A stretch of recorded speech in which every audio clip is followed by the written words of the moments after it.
एक दिन आगरा के दरबार में एक महान विद्वान पधारे, जिनका नाम था पंडित दुर्वासा प्रसाद। पंडित जी शास्त्रों के ज्ञाता थे। उन्होंने 4 वेद और 18 पुराण रट रखे थे, लेकिन उनकी सबसे बड़ी समस्या थी उनका अहंकार। वे खुद को ब्रह्मांड का सबसे बुद्धिमान प्राणी समझते थे और बाकी सबको मूर्ख या जानवर मानते थे। पंडित दुर्वासा प्रसाद जब दरबार में आए तो उनकी चालढाल से ही घमंड टपक रहा था। उन्होंने अकबर को आशीर्वाद तो दिया, लेकिन उनका अंदाज ऐसा था मानो वे किसी साधारण व्यक्ति पर कृपा कर रहे हों। पंडित जी ने अपनी भारी आवाज में कहा, शहंशाह, मैंने सुना है कि आपके दरबार में बुद्धि की बहुत चर्चा होती है, लेकिन मैं यहां देख रहा हूं कि लोग केवल सतही बातें जानते हैं। असली ज्ञान तो केवल मेरे पास है। यहां तक कि मुझे लगता है कि इस शहर के आम लोग और जानवरों में कोई अंतर नहीं है। अकबर को पंडित जी की बातें थोड़ी चुभी, लेकिन वे अतिथि का अपमान नहीं करना चाहते थे।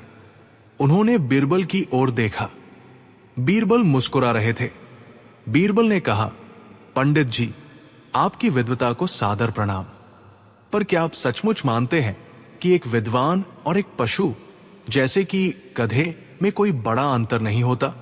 पंडित जी ने चिढ़कर कहा, बीरबल, शास्त्र कहते हैं कि जिसे ज्ञान नहीं वो पशु के समान है, और यहां के लोग तो मुझे ज्ञान से शून्य नजर आते हैं। मुझे तो कभी कभी लगता है कि गधा और एक मूर्ख मनुष्य एक ही मिट्टी के बने हैं। बीरबल ने एक योजना बनाई। उन्होंने कहा, पंडित जी, क्यों ना हम आज शाम शहर की सैर पर चलें?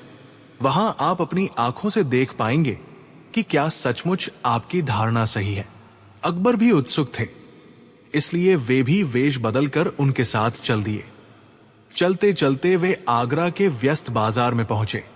वहां एक धोबी अपने गधे पर कपड़ों का भारी बोझ लाद कर जा रहा था। गर्मी बहुत थी, इसलिए गधा बीच सड़क पर ही रुक गया और जोर जोर से रेंकने ब्रेंग लगा, ढेंचू ढेंचू। पंडित जी ने अपनी नाक सिकोड़ी और कहा, छी, कितनी कर्कश आवाज है। ये गधा अपनी मूर्खता का परिचय दे रहा है, बिल्कुल उन्हीं लोगों की तरह जो बिना सोचे समझे चिल्लाते हैं। बीरबल ने धोबी को रोका और गधे के पास जाकर उसके कान में कुछ बुदबुदाया। फिर वे वापस पंडित जी के पास आए और बोले, पंडित जी, ये गधा आपसे कुछ पूछना चाह रहा है। पंडित जी हंसे, मूर्ख बीरबल, गधा क्या पूछेगा, वो तो बस चिल्ला रहा है। बीरबल ने बड़ी गंभीरता से कहा, नहीं पंडित जी, ये गधा कह रहा है कि वो तो गधा है इसलिए बोझ उठाता है, लेकिन वो ये नहीं समझ पा रहा कि आप इतने बड़े विद्वान होकर अहंकार का इतना भारी बोझ क्यों उठा रहे हैं। उसने मुझसे पूछा कि मुझ में, गधे में और इस अहंकारी पंडित में असली अंतर क्या है। पंडित दुर्वासा प्रसाद आग बबूला हो गए। उन्होंने शहंशाह से शिकायत की, जहां पनाह, बीरबल ने मेरा अपमान किया है। इन्होंने मेरी तुलना एक गधे से की है। या तो बीरबल ये साबित करें कि मुझ में और गधे में क्या अंतर है, या फिर इन्हें कड़ी सजा दी जाए। अकबर ने भी स्थिति की गंभीरता को देखते हुए कहा, बीरबल, ये सवाल तो तुमने खड़ा किया है। अब तुम्हें दरबार में सप्रमाण ये सिद्ध करना होगा कि एक अहंकारी पंडित और एक गधे में क्या अंतर होता है। अगले दिन दरबार लगा। पंडित जी अपनी लंबी पोथियों के साथ तैयार थे। बीरबल भी शांत भाव से खड़े थे। पंडित जी ने चिल्लाकर कहा, बीरबल, बताओ, क्या अंतर है मुझ में और उस जानवर में? शास्त्रों के आधार पर जवाब देना। बीरबल ने एक लंबी रस्सी मंगवाई। उन्होंने रस्सी का एक सिरा पंडित जी के हाथ में दिया और दूसरा सिरा खाली रखा। फिर उन्होंने दरबारी को भेजकर उसी धोबी के गधे को दरबार के बाहर खड़ा करवा दिया। बीरबल ने कहा, पंडित जी, गधा बाहर खड़ा है और आप यहां सिंहासन के पास खड़े हैं। आपके और गधे के बीच ठीक 10 फीट की दूरी है। पंडित जी बोले, तो इससे क्या साबित होता है? बीरबल ने मुस्कुराते हुए कहा, जहां पनाह, ध्यान से देखिए। गधा जानता है कि वो गधा है, इसलिए वो शांत खड़ा है। और किसी का अपमान नहीं कर रहा। वो केवल अपना काम करता है। लेकिन हमारे पंडित जी, जो चारों वेदों के ज्ञाता है, वे ये भूल गए हैं कि सच्चा ज्ञान विनम्रता, ह्यूमिलिटी लाता है। ज्ञान का अर्थ दूसरों को नीचा दिखाना नहीं है। अकबर ने पूछा, लेकिन बीरबल, तुमने अभी तक मुख्य सवाल का जवाब नहीं दिया। अंतर क्या है? बीरबल ने बड़ी चतुराई से पंडित जी और बाहर खड़े गधे की ओर इशारा किया और बोले, जहां पनाह, एक गधे और इस अहंकारी पंडित में केवल 10 फीट का अंतर है। अगर पंडित जी यहां खड़े हैं और गधा 10 फीट दूर है तो अंतर सिर्फ उस दूरी का है। लेकिन अगर पंडित जी अपना अहंकार नहीं त्यागते तो मानसिक रूप से वो अंतर भी समाप्त हो जाता है, क्योंकि गधा बिना ज्ञान के बोझ उठाता है और पंडित जी ज्ञान होने के बावजूद अहंकार का बोझ उठा रहे हैं। बीरबल ने आगे एक तीखी बात कही, गधा रेंगता है तो सबको पता चल जाता है कि वो गधा है, लेकिन विद्वान जब अहंकार में बोलता है तब वो खुद साबित कर देता है कि उसमें और गधे में कोई अंतर नहीं बचा। पूरा दरबार ठहाकों से गूंज उठा। पंडित दुर्वासा प्रसाद का चेहरा शर्म से लाल हो गया। उन्हें अपनी गलती का एहसास हुआ। उन्हें समझ आ गया कि शास्त्र पढ़ने से कोई विद्वान नहीं बनता, बल्कि व्यवहार और विनम्रता से बनता है। पंडित जी ने अपनी पोथियां नीचे रखी और बीरबल के सामने हाथ जोड़कर कहा, बीरबल, तुमने आज मेरी आंखें खोल दी। वास्तव में मेरा अहंकार ही मुझे पशु के समान बना रहा था। सच्चा विद्वान वही है जो सबके भीतर ईश्वर को देखे, न कि सबको तुच्छ समझे। शहंशाह अकबर ने बीरबल को उनकी इस अद्भुत हाजिर जवाबी के लिए स्वर्ण मुद्राओं से पुरस्कृत किया। 1.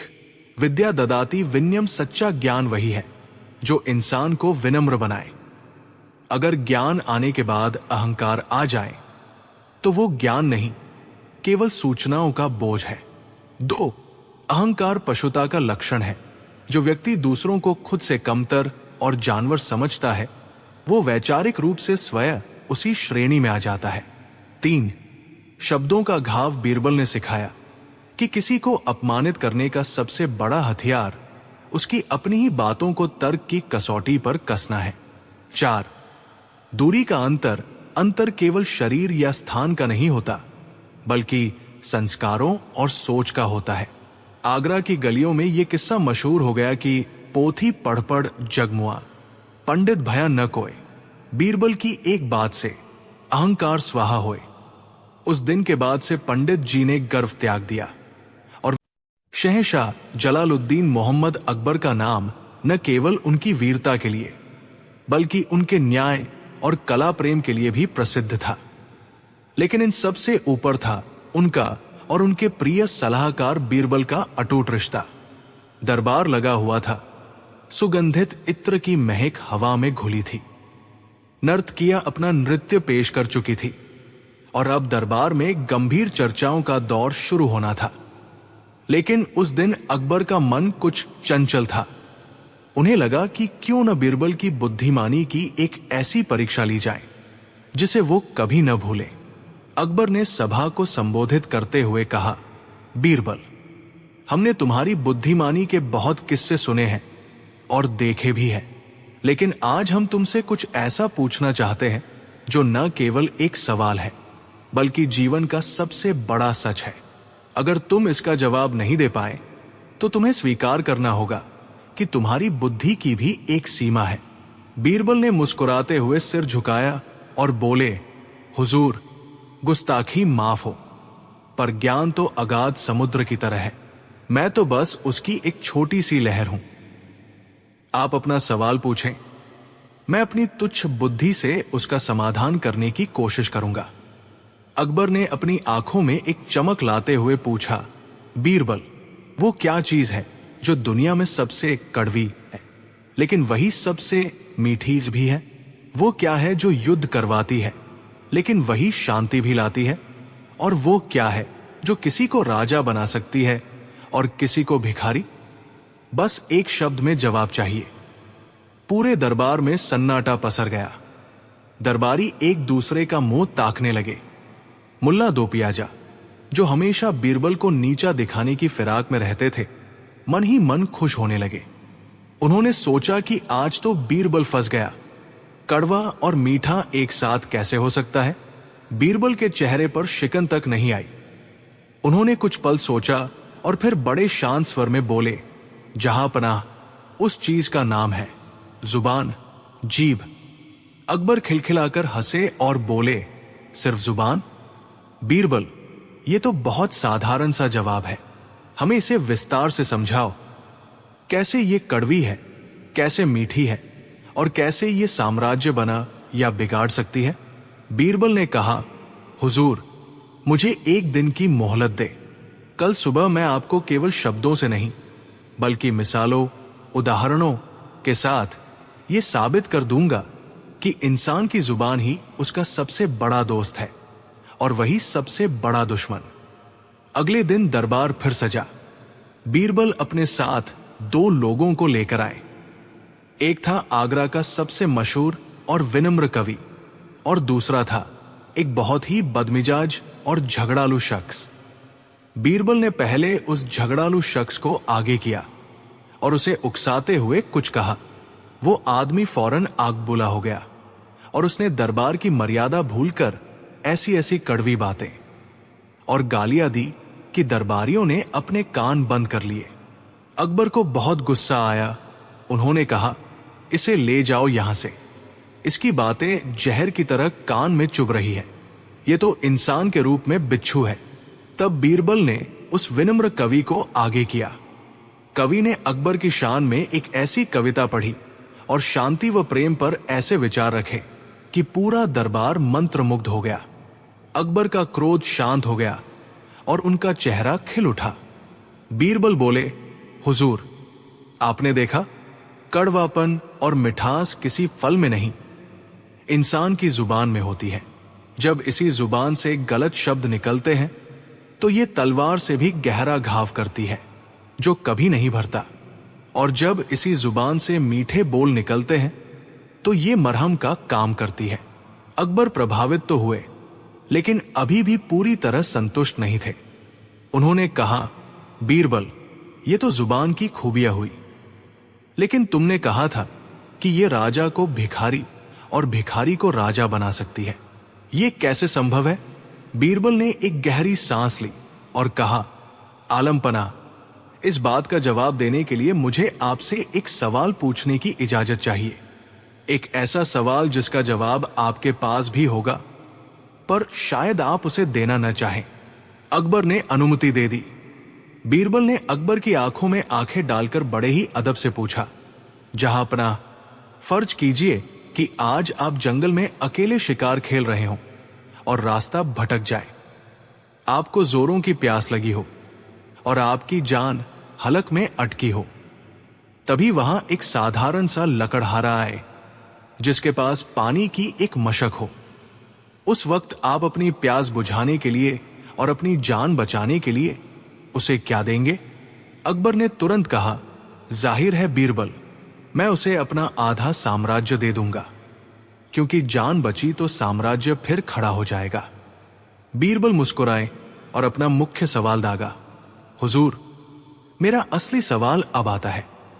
अगर वो लकड़हारा पानी देने से मना कर दे और कहे कि मुझे आधा नहीं पूरा साम्राज्य चाहिए, और आप मौत के करीब हो, तो क्या आप उसे अपना पूरा साम्राज्य नहीं दे देंगे?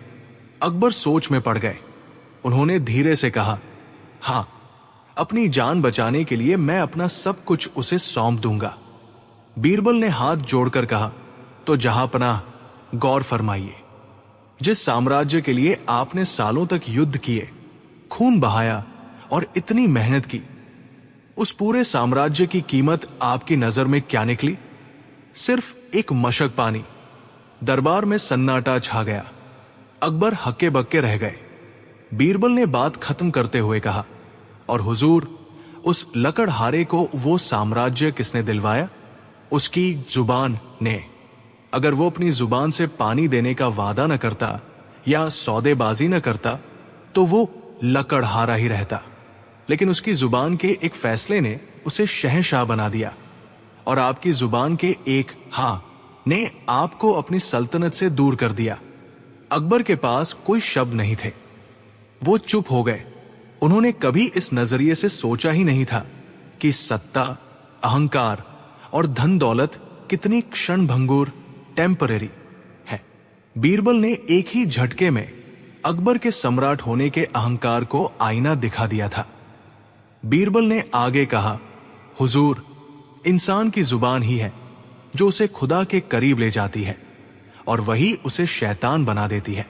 शब्दों का सही चुनाव ही एक राजा को महान बनाता है। प्रजा अपने राजा के महलों को नहीं, उसके कहे हुए न्याय के शब्दों को याद रखती है। अकबर की आंखों में बीरबल के लिए सम्मान और बढ़ गया। उन्होंने अपनी गले से बेशकीमती मोतियों की माला उतारी और बीरबल को पहना दी। अकबर बोले, बीरबल, आज तुमने हमें चुप करा दिया। तुमने न केवल हमारे सवाल का जवाब दिया, बल्कि हमें यह भी सिखा दिया कि इंसान को अपने शब्दों और अपनी स्थिति पर कभी अहंकार नहीं करना चाहिए। कहानी का सार: 1. वाणी का महत्व। हमारी जुबान हमारा सबसे शक्तिशाली शस्त्र है। इसका उपयोग सोच समझ कर करना चाहिए, क्योंकि निकले हुए शब्द और कमान से छूटा हुआ तीर कभी वापस नहीं आता। 2. विनम्रता। चाहे आप कितने भी बड़े पद पर क्यों न पहुंच जाए, सत्य और समय के सामने हर कोई छोटा है। 3. बुद्धिमानी की जीत बल से बड़ी बुद्धि होती है। बीरबल ने अपनी बुद्धि से न केवल अकबर के कठिन सवाल का जवाब दिया, बल्कि उन्हें जीवन का एक बड़ा पाठ भी पढ़ाया। 4.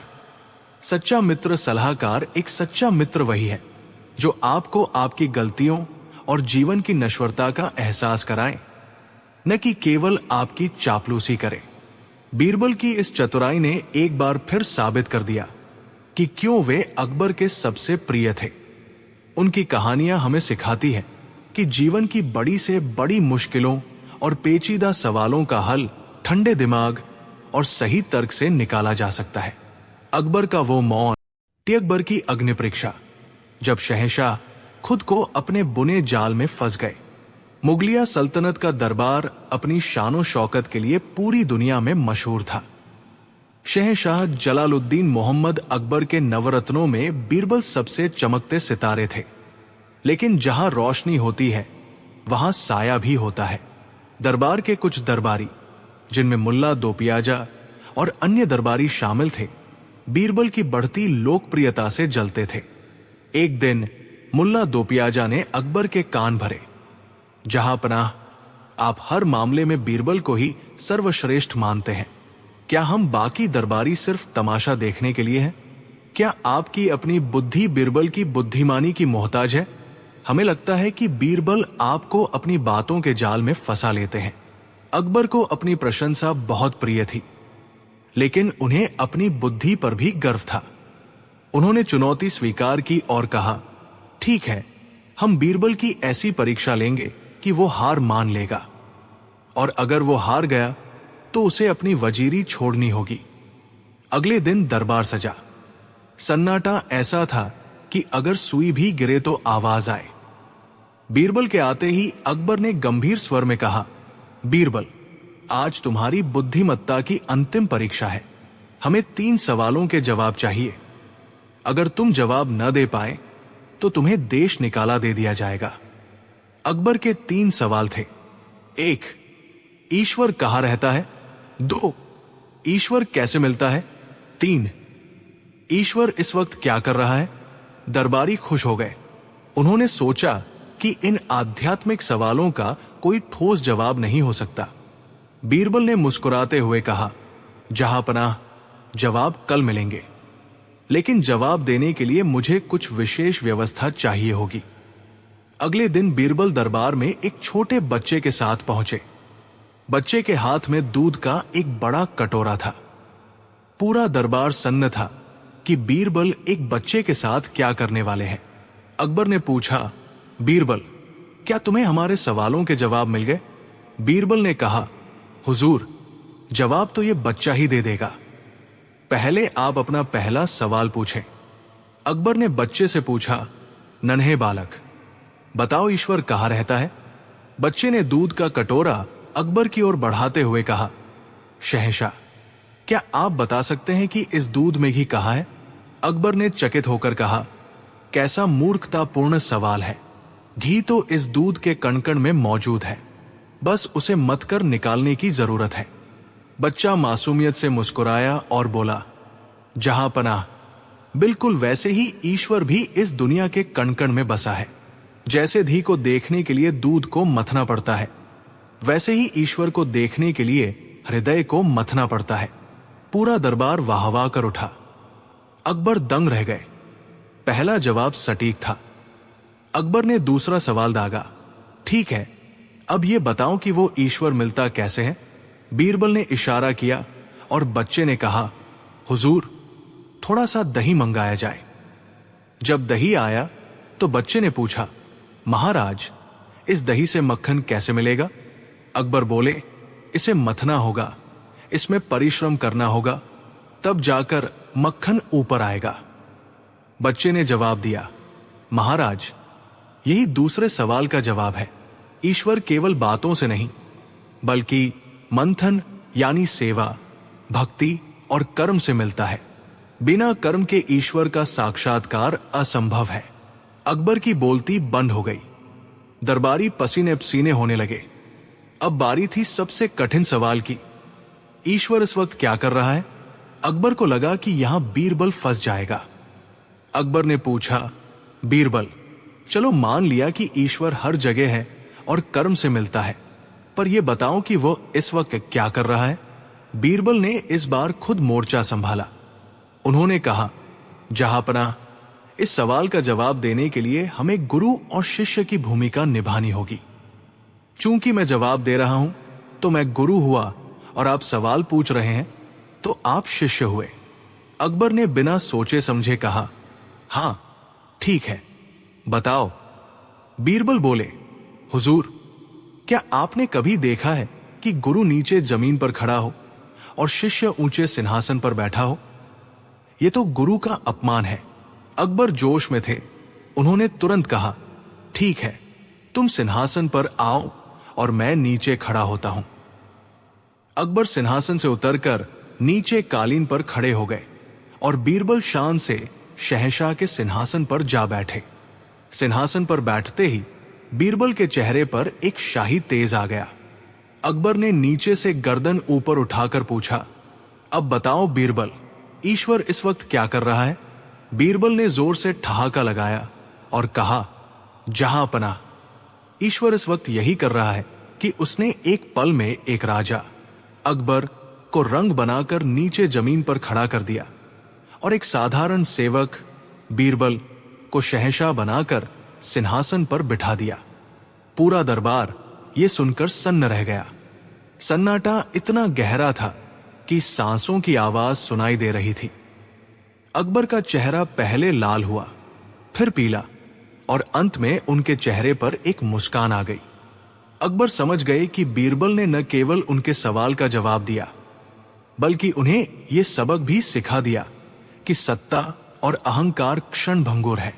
ईश्वर की लीला ही यही है कि वो समय का चक्र घुमाता रहता है। अकबर ने नीचे से ही बीरबल को सलाम किया और कहा, बीरबल, तुम वाकई बेमिसाल हो। तुमने आज मुझे वो सच दिखाया जो बड़े बड़े विद्वान नहीं दिखा सके। ईश्वर की मर्जी के बिना एक पत्ता भी नहीं हिलता और उसकी मर्जी ही है कि आज तुम मेरे सिंहासन पर हो और मैं नीचे। अकबर ने बीरबल को गले लगाया और उन्हें बेशुमार रत्न और स्वर्ण मुद्राएं भेंट की। ईर्ष्यालु दरबारी सिर झुकाकर दरबार से खिसक लिए। कहानी का मोरल एक, अहंकार का त्याग सत्ता और शक्ति स्थायी नहीं है। आज जो ऊपर है वो कल नीचे हो सकता है, इसलिए कभी अपनी स्थिति पर अहंकार नहीं करना चाहिए। 2, बुद्धि और हाजिर जवाबी किसी भी कठिन परिस्थिति या पेचीदा सवाल का हल शांति और बुद्धिमानी से निकाला जा सकता है। 3, ईश्वर का अस्तित्व ईश्वर किसी खास जगह पर नहीं, बल्कि हमारे कर्मों और हमारे भीतर व्याप्त है। 4, परिस्थितियों का उपयोग बीरबल ने अकबर की ही दी हुई चुनौती को उनके खिलाफ इस्तेमाल किया। इसे ही रणनीतिक बुद्धिमत्ता कहते हैं। मस्तखानी संदेश। इंसान की असली पहचान उसके सिंहासन, शहंशाह का अदृश्य लिबास और महाठग की चतुराई। ये उन दिनों की बात है जब मुगल सल्तनत के सितारे बुलंदी पर थे। शहंशाह जलालुद्दीन मोहम्मद अकबर का नाम पूरी दुनिया में गूंजता था। उनके दरबार में नवरत्न थे, कला का सम्मान था और न्याय की चर्चा थी। लेकिन हर इंसान की तरह अकबर की भी एक कमजोरी थी। उन्हें अनूठी और कीमती चीजों का बहुत शौक था। वे चाहते थे कि उनके पास ऐसी चीजें हों जो दुनिया में किसी और राजा के पास न हो। इसी चाहत का फायदा उठाने के लिए समय समय पर कई कलाकार और व्यापारी दरबार में आते थे। लेकिन एक दिन आगरा के बाजार में एक ऐसे व्यक्ति ने कदम रखा जिसने खुद को ब्रह्मांड का सबसे महान जुलाहा घोषित कर दिया था। उसका नाम था भानु प्रताप। लेकिन हकीकत में वो एक नंबर का धूर्त और महाठग था। एक सुबह जब दरबार लगा हुआ था, भानु प्रताप ने दरबार में हाजिरी दी। उसने रेशमी कपड़े पहने थे और हाथों में एक रहस्यमयी लकड़ी का संदूक था। उसने झुककर 7 बार सजदा किया और बोला, जहां पनाह, मैं 7 समंदर पार के देशों से घूम कर आया हूं। मैंने सुना है कि आप कला के पारखी हैं, इसलिए मैं अपनी बरसों की तपस्या का फल आपको भेंट करने आया हूं। अकबर ने उत्सुकता से पूछा, कैसी तपस्या? इस संदूक में क्या है? ठग ने अपनी आंखें चमकाते हुए कहा, हुजूर, इस संदूक में वो धागा है जिससे दिव्य वस्त्र बुने जाते हैं। मैं एक ऐसा पोशाक तैयार कर सकता हूं जिसे पहनकर आप फरिश्ते लगेंगे। लेकिन उस पोशाक की एक करामाती शर्त है। अकबर की दिलचस्पी बढ़ गई। कैसी शर्त? ठग ने गंभीर होकर कहा, शहंशाह, वो पोशाक अदृश्य धागों से बनती है। उसे केवल वही देख सकता है जो अपने माता पिता की सच्ची संतान हो और जिसके दिल में कोई पाप न हो। जो व्यक्ति बेईमान, पापी या अपने कुल का कलंक होगा, उसे वो पोशाक दिखाई ही नहीं देगी। उसके लिए वो केवल हवा के समान होगी। पूरे दरबार में सन्नाटा छा गया। अकबर ने सोचा, ये तो कमाल की बात है। अगर मैं ये पोशाक पहनूं तो मुझे ये भी पता चल जाएगा कि मेरे दरबार में कौन सच्चा है और कौन गद्दार। अकबर ने कहा, हमें मंजूर है, बताओ तुम्हें इस काम के लिए क्या चाहिए? ठग ने बड़ी चतुराई से लंबी फहरिस्त पेश की। हुजूर, उस धागे को चमकाने के लिए मुझे 500 शुद्ध सोने की अशर्फिया, 20 किलो असली रेशम जो मैं जलाकर राख कर दूंगा, और मुट्ठी भर बेशकीमती हीरे चाहिए। साथ ही मुझे महल का सबसे एकांत कोना चाहिए जहां मैं दिन रात बुनाई कर सकूं। बीरबल ने ठग की आंखों में झांकने की कोशिश की, लेकिन ठग बहुत शातिर था। अकबर ने तुरंत खजांची को आदेश दिया कि ठग को सब कुछ मुहैया करा दिया जाए। ठग को एक आलीशान कमरा दिया गया। उसने वहां 2 बड़े करघे लूम्स लगवाए। वो सुबह से शाम तक हवा में हाथ चलाता, खटरपटर की आवाजें निकालता और ऐसा नाटक करता जैसे कोई बहुत ही बारीक काम कर रहा हो। जो भी अशर्फिया और हीरे उसे मिलते, वो उन्हें अपनी गुप्त पोटली में भरकर जमीन के नीचे छुपा देता। 10 दिन बीत गए। अकबर ने अपने वजीर अबुल फजल को काम की प्रगति देखने भेजा। जब वजीर कमरे में पहुंचा तो उसने देखा कि ठग खाली करघे के सामने बैठा हवा में उंगलियां नचा रहा है। ठग खड़ा हुआ और बोला, आइए वजीर साहब, देखिए ये केसरिया रंग की चमक और ये जन्नत के फूलों वाली नक्काशी कैसी लग रही है। अबुल फजल की आंखें फटी रह गई। उसे वहां कुछ भी दिखाई नहीं दे रहा था। उसके पसीने छूटने लगे। उसने सोचा, या खुदा, क्या मैं पापी हूं? क्या मैं अपने बाप की जायज औलाद नहीं हूं? अगर मैंने शहंशाह से कह दिया कि मुझे कुछ नहीं दिखा तो मेरी इज्जत खाक में मिल जाएगी। उसने तुरंत झूठी मुस्कान बिखेरी और कहा, सुभान अल्लाह, क्या कारीगरी है। मैंने ऐसी चमक आज तक नहीं देखी। वापस आकर उसने अकबर से कहा, हुजूर, काम बहुत ही शानदार हो रहा है। वो पोशाक तो आंखों को चुंधिया देने वाली है। अगले कुछ दिनों में अकबर ने अपने अन्य मंत्रियों और सेनापतियों को भेजा। हर कोई खाली करघा देखकर डर जाता, लेकिन अपनी कुर्सी और इज्जत बचाने के लिए हर कोई बाहर आकर झूठ बोलता। हुजूर, ऐसी पोशाक तो इंद्रदेव के पास भी नहीं होगी। अकबर बहुत खुश थे। अब उनके सब्र का बांध टूट रहा था। अंत में उन्होंने खुद बीरबल और कुछ खास अंगरक्षकों के साथ उस कमरे में जाने का फैसला किया। अकबर जब कमरे में पहुंचे तो ठग ने झुककर उनका स्वागत किया। वो हवा में हाथ लहराते हुए बोला, शहंशाह हिंद, देखिए, आपकी कबा, लंबा कोट तैयार है। ये देखिए इसकी आस्तीनें, ये देखिए इसके बटन जो दिखाई नहीं देते पर लोहे से भी मजबूत है। जरा इस कपड़े को महसूस कीजिए, ये रूह की तरह हल्का है।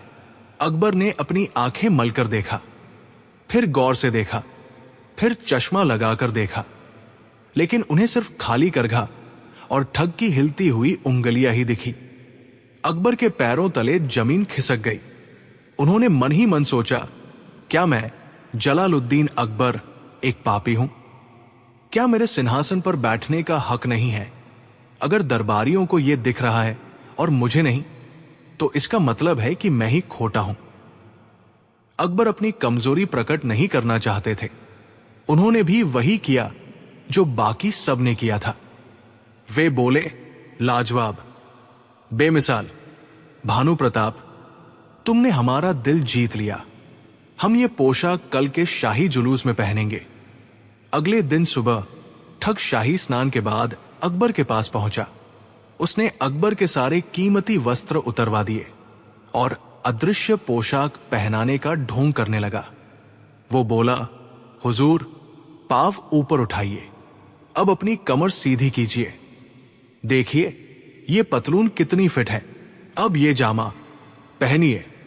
अकबर सिर्फ अपने अंत वस्त्रों, कच्छा बनियान जैसे कपड़ों में खड़े थे, लेकिन वे आईने के सामने खड़े होकर हवा में अपनी पोशाक ठीक करने का नाटक कर रहे थे।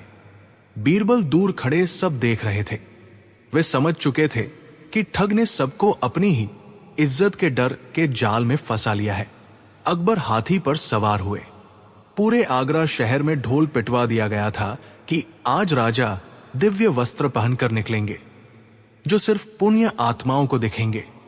सड़कों पर हजारों की भीड़ थी। जब अकबर का हाथी निकला तो लोग दंग रह गए।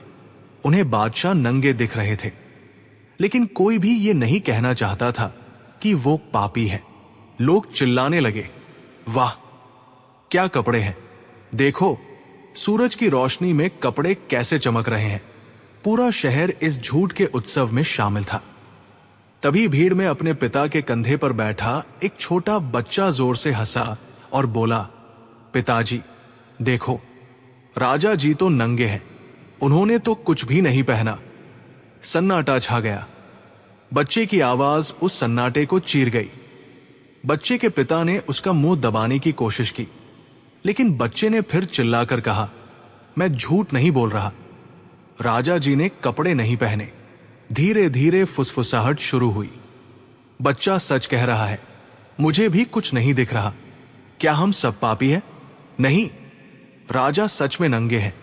हजारों की भीड़ एक साथ शोर मचाने लगी, राजा नंगा है, राजा नंगा है। अकबर को अपनी गलती का एहसास हुआ। उन्हें समझ आ गया कि वे एक मामूली ठग के जाल में फंसकर अपनी गरिमा खो चुके हैं। वे तुरंत हाथी से उतरे और चादर ओढ़कर महल की ओर भागे। उन्होंने तुरंत बीरबल को बुलाया और कहा, बीरबल, उस ठग को पकड़ो। उसने पूरी सल्तनत के सामने हमारा मजाक उड़वाया है। बीरबल ने मुस्कुराते हुए कहा, हुजूर, वो ठग तो आपके जुलूस निकलने के आधे घंटे बाद ही शहर के पिछले दरवाजे से फरार हो गया। लेकिन चिंता न करें, मैंने उसके पीछे अपने सबसे तेज घुड़सवार लगा दिए थे। शाम तक ठग को बेड़ियों में जकड़कर लाया गया। सारा लूटा हुआ सोना और हीरे भी बरामद कर लिए गए। अकबर गुस्से में लाल होकर बोले, नीच, तूने हमें बेवकूफ क्यों बनाया? तुझे पता है इसकी सजा मौत है। ठग ने बड़ी निडरता से कहा, जहां अपना, मैंने आपको बेवकूफ नहीं बनाया। मैंने तो बस एक आईना दिखाया था। मैंने कहा था कि पोशाक पापियों को नहीं दिखेगी। अगर आप या आपके मंत्री सच बोलने की हिम्मत रखते और पहले ही दिन कह देते कि उन्हें कुछ नहीं दिख रहा, तो आज ये नौबत ना आती। आपने अपनी झूठी शान को बचाने के लिए सच का गला घोंटा। मैंने कपड़ों की बुनाई नहीं की थी, मैंने आपके अहंकार की बुनाई की थी। अकबर सन्न रह गए। उन्हें एहसास हुआ कि ठग ने जो कहा वो कड़वा सच था। बीरबल ने हस्तक्षेप करते हुए कहा, हुजूर, इस ठग ने चोरी की है, इसे सजा मिलनी चाहिए। लेकिन इसने हमें एक बहुत बड़ा सबक भी दिया है कि चापलूसी और अपनी झूठी तारीफ सुनने की चाहत इंसान को अंधा बना देती है। अकबर ने ठग को उम्र कैद की सजा सुनाई, लेकिन उसकी बुद्धिमानी की दाद भी दी। उन्होंने उस छोटे बच्चे को दरबार में बुलाकर उसे सम्मानित किया, क्योंकि पूरे शहर में केवल वही एक ऐसा था जिसने सच बोलने का साहस दिखाया था। उस दिन के बाद अकबर ने कसम खाई कि वे कभी भी चापलूसों की बातों में नहीं आएंगे और अपनी आंखों पर अहंकार की पट्टी नहीं चढ़ने देंगे। कहानी की सीख: 1. सत्य की जीत झूठ चाहे कितना भी आकर्षक क्यों न हो, एक दिन सच्चाई के सामने घुटने टेक ही देता है। 2. अहंकार का पतन अपनी प्रशंसा सुनने की कमजोरी और लोग क्या कहेंगे का डर अक्सर बुद्धिमान लोगों को भी मूर्ख बना देता है। 3. स्पष्टवादिता: यदि आप किसी चीज को नहीं जानते या नहीं देख पा रहे हैं। यह कहानी उस दौर की है जब शहंशाह अकबर का नाम पूरी दुनिया में अदब के साथ लिया जाता था। उनके दरबार में एक से बढ़कर एक कलाकार, व्यापारी और विद्वान आते थे, लेकिन उन सब के बीच आकर्षण का केंद्र हमेशा बीरबल ही होते थे, क्योंकि उनके पास हर मुश्किल का हल और हर झूठ को पकड़ने की अचूक दृष्टि थी। एक सुहानी सुबह मुगल दरबार पूरी शानो शौकत के साथ सजा हुआ था। तभी द्वारपाल ने सूचना दी कि फारस, पर्शिया से एक बहुत बड़ा व्यापारी, जिसका नाम मिर्जा अलबेग था, शहंशाह से मिलने की इजाजत चाहता है। अकबर ने उसे अंदर बुलाने का हुक्म दिया। मिर्जा अलबेग ने दरबार में प्रवेश किया। वो रेशमी लिबास पहने हुए था और उसके हाथ में एक मखमली संदूकची थी।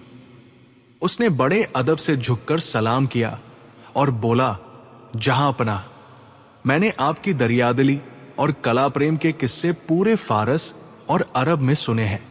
मैं आपके लिए एक ऐसी नायाब चीज लाया हूं जो पूरी दुनिया में सिर्फ मेरे पास है। अकबर की उत्सुकता बढ़ गई। उन्होंने कहा, मिर्जा, ऐसी क्या चीज है तुम्हारे पास? पेश की जाए। मिर्जा ने बड़े नाटकीय अंदाज में अपनी संदूकची खोली। जैसे ही संदूकची खुली, पूरा दरबार रोशनी से जगमगा उठा। उसमें बड़े बड़े गोल और बेदाग सफेद मोती थे। उनकी चमक ऐसी थी मानो वे चांद के टुकड़े हों। अकबर अपनी जगह से उठ खड़े हुए और मोतियों को हाथ में लेकर बोले, वाह, खुदा की कसम, हमने आज तक इतने सुंदर और बड़े मोती नहीं देखे। ये तो वाकई में बेमिसाल है। मिर्जा मुस्कुराया और बोला, हुजूर, ये साधारण मोती नहीं है। ये फारस की खाड़ी के सबसे गहरे हिस्से से निकाले गए रूहानी मोती हैं। इन्हें किसी ने हाथ से नहीं तराशा, बल्कि ये कुदरती तौर पर इतने गोल हैं। एक मोती की कीमत 5000 सोने की मुहरें हैं। जहां अकबर उन मोतियों की चमक में खोए हुए थे, वहीं दूसरी तरफ खड़े बीरबल की पारखी नजरें मिर्जा के चेहरे के उतार चढ़ाव को पथ रही थी।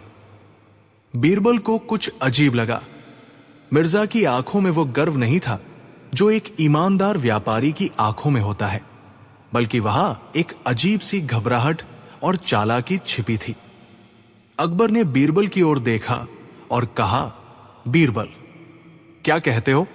क्या हमने आज से पहले कभी ऐसे मोती देखे हैं? हमारा मन है कि हम ये सारे मोती, कुल 20 मोती खरीद लें और मलिक आयालिया के लिए एक हार बनवाएं। बीरबल ने आगे बढ़कर मोतियों को देखा। उन्होंने एक मोती को अपने कान के पास ले जाकर हिलाया, फिर उसे हल्का सा अपनी उंगली से रगड़ा। मिर्जा अलबेग के चेहरे पर पसीने की एक बूंद उभर आई।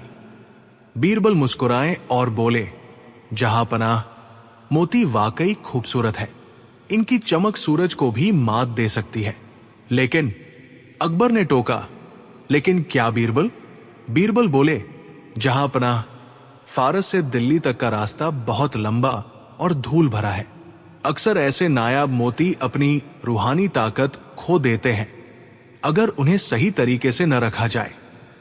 मैं बस ये परखना चाहता हूं कि क्या ये मोती अभी भी अपनी असली तासीर में है या नहीं। क्या मिर्जा साहब हमें इन मोतियों की जांच के लिए 3 दिन का समय देंगे? मिर्जा अलबेग घबरा गया, लेकिन उसने खुद को संभालते हुए कहा, हुजूर, ये मोती असली है। मेरी 7 पुश्तें मोतियों का व्यापार करती आ रही है। बीरबल साहब मेरी ईमानदारी पर शक कर रहे हैं। अकबर ने कहा, नहीं मिर्जा, ये शक नहीं, सावधानी है।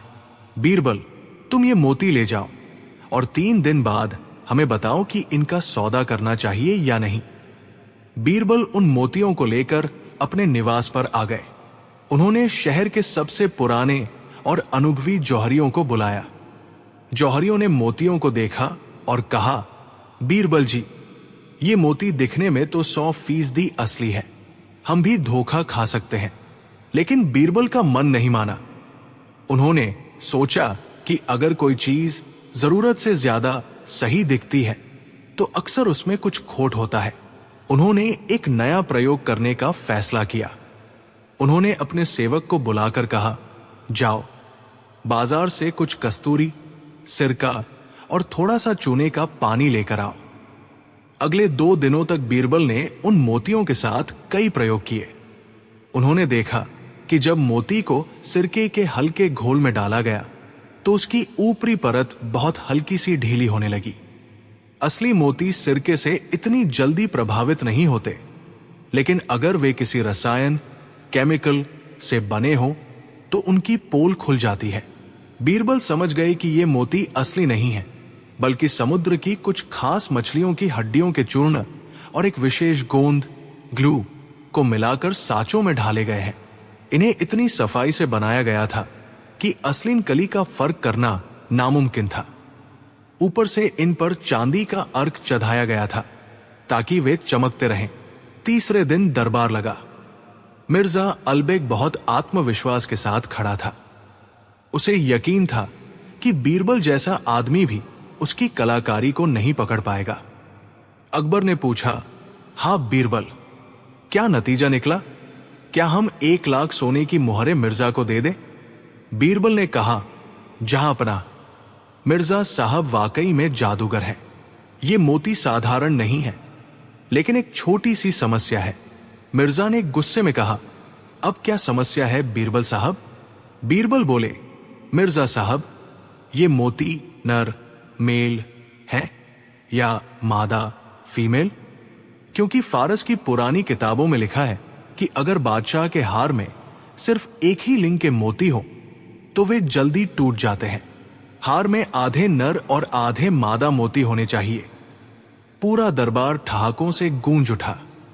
अकबर भी हंसने लगे और बोले, बीरबल, क्या मजाक है? मोतियों में भी कहीं नरमादा होते हैं। बीरबल ने बड़ी गंभीरता से कहा, बिल्कुल होते हैं जहांपनाह, और इसकी जांच का एक ही तरीका है। असली और रूहानी मोतियों को अगर खोलते हुए गर्म दूध में डाला जाए तो जो नर मोती होते हैं वे और चमकने लगते हैं, और जो मादा होते हैं वे गुलाबी हो जाते हैं। लेकिन अगर मोती बेजान या बनावटी हुए तो वे दूध में पिघल जाएंगे। मिर्जा अलबेग के पैरों तले जमीन खिसक गई। उसने सोचा, अगर मैंने मना किया तो पकड़ा जाऊंगा, और अगर हाँ की तो मोती पिघल जाएंगे। उसने हकलाते हुए कहा, हुजूर, ये रस्में फारस में नहीं होती। बीरबल ने तुरंत सेवक को इशारा किया। एक बड़े पतीले में उबलता हुआ दूध दरबार के बीचों बीच लाया गया। बीरबल ने मिर्जा की तरफ देखकर कहा, मिर्जा साहब, डरिए मत। अगर आपके मोती असली है तो दूध में जाकर इनकी कीमत दुगनी हो जाएगी। क्या मैं इन्हें डाल दूं? मिर्जा पसीने पसीने हो गया। उसने देखा कि बीरबल ने संदूकची से 5 मोती उठाए और दूध में डाल दिए। कुछ ही मिनटों बाद दूध का रंग मटमैला होने लगा और उन मोतियों की ऊपरी परत निकलकर तैरने लगी। धीरे धीरे वे मोती पिघलकर छोटे छोटे कंकड़ जैसे दिखने लगे। असली मोती कभी भी उबलते दूध में नहीं पिघलते। अकबर का गुस्सा 7वें आसमान पर पहुंच गया। उन्होंने जोर से चिल्लाकर कहा, मिर्जा, तुमने शहंशाह हिंदुस्तान के साथ धोखा करने की जुर्रत की। तुमने नकली मोती बेचकर शाही खजाने को लूटने की कोशिश की। मिर्जा अलबेग अकबर के पैरों में गिर पड़ा और रोने लगा। जहां अपना, मुझे माफ कर दीजिए। मैं एक बहुत बड़ा कर्जदार था, इसलिए मैंने ये नकली मोती बनाकर आपको ठगने की योजना बनाई। ये मोती नहीं, बल्कि ऊंट की हड्डियों का चूर्ण और गोंद है। अकबर ने उसे कैदखाने में डालने का हुक्म दिया। फिर वे बीरबल की ओर मुड़े और मुस्कुराकर बोले, बीरबल, तुमने आज फिर हमें एक बहुत बड़े धोखे से बचा लिया। लेकिन हमें सच बताओ, क्या वाकई मोतियों में नर और मादा होते हैं? बीरबल ने खिलखिलाकर हंसते हुए कहा, नहीं जहांपना, ये तो बस उस ठग के मन में डर पैदा करने की एक चाल थी। मुझे पता था कि उसने इन मोतियों को बनाने में किसी ऐसी चीज का इस्तेमाल किया है जो गर्मी बर्दाश्त नहीं कर सकती। नर्मदा की कहानी तो बस उसे जाल में फंसाने का एक बहाना था। अकबर बीरबल की हाजिर जवाबी और वैज्ञानिक सोच देखकर दंग रह गए। उन्होंने बीरबल को 5000 असली सोने की मुहरें इनाम में दी और कहा, तुम्हारी बुद्धि की चमक इन मोतियों से कहीं ज्यादा है। कहानी का मोरल: 1. चमकने वाली हर चीज सोना नहीं होती। बाहरी सुंदरता और दिखावे पर तुरंत भरोसा नहीं करना चाहिए। किसी भी बड़े फैसले से पहले उसकी गहराई से जांच करना जरूरी है। 2. सत्य की हमेशा जीत होती है, झूठ चाहे कितनी भी सफाई से बोला जाए, एक न एक दिन वो पकड़ा ही जाता है। धोखाधड़ी से कमाया गया शहंशाह अकबर का दरबार अपनी शान, इंसाफ और सबसे बढ़कर बीरबल की हाजिर जवाबी के लिए जाना जाता था। लेकिन अक्सर अकबर के मन में यह ख्याल आता था कि क्या सच में बीरबल हर समस्या का समाधान निकाल सकते हैं, या फिर कभी ऐसा भी होगा कि बीरबल हार मान लेंगे। इसी जिज्ञासा और दरबारी राजनीति के बीच एक ऐसी घटना घटी जिसने न केवल पूरे दरबार को संकट में डाल दिया, बल्कि शहंशाह की साख भी दांव पर लगा दी। आगरा के दरबार में एक दिन पड़ोसी राज्य विजयगढ़ के राजा का एक विशेष दूत आया। वो अपने साथ एक बड़ा सा लकड़ी का संदूक और एक सीलबंद पत्र लेकर आया था। राजा विजयगढ़ थोड़े अहंकारी स्वभाव के थे और हमेशा अकबर को नीचा दिखाने के बहाने खोजते रहते थे। दूत ने दरबार में झुककर सलाम किया और पत्र अकबर को थमाया। पत्र में लिखा था, ऐ जलालुद्दीन अकबर, सुना है आपके दरबार में दुनिया के सबसे बुद्धिमान लोग बैठते हैं। मैं आपको एक चुनौती भेज रहा हूं। इस संदूक में एक मिट्टी का घड़ा है। आपको इस घड़े को अक्ल, बुद्धि से लबालब भरकर वापस भेजना है। शर्त यह है कि घड़ा फूटना नहीं चाहिए और अक्ल बाहर भी नहीं गिरनी चाहिए। यदि आप ऐसा न कर सके तो आपको यह मानना होगा कि आपके दरबारी बुद्धिमान नहीं, बल्कि केवल बातों के धनी हैं। अकबर ने पत्र पढ़ा और उनकी भौहें तंग गई। उन्होंने संदूक खुलवाया। अंदर एक सामान्य सा मिट्टी का घड़ा था, जिसका मुंह बहुत छोटा और गर्दन लंबी थी। अकबर ने घड़ा अपने मंत्रियों की ओर बढ़ाते हुए कहा, हुक्म की तामील हो। इस घड़े को अक्ल से भर दिया जाए। दरबार में अचानक सन्नाटा पसर गया।